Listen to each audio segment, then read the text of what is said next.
Внимание! Выстрел! Ёбывайся!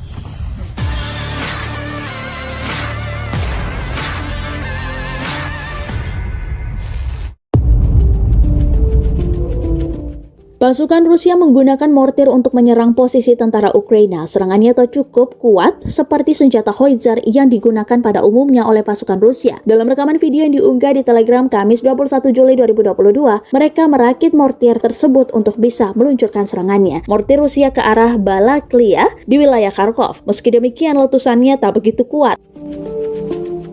Mortir adalah senjata artileri yang diisi dari depan dan menembakkan peluru dengan kecepatan yang rendah, jarak dengan jangkauan yang dekat, dan dengan perjalanan peluru yang tinggi lengkungan parabolanya. Sifat-sifat ini bertolak belakang dengan artileri besar seperti meriam dan howitzer yang pelurunya bergerak dengan kecepatan tinggi, jarak jangkauan yang jauh, dan lengkungan yang lebih rendah.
Terima kasih sudah nonton. Jangan lupa like, subscribe, dan share ya.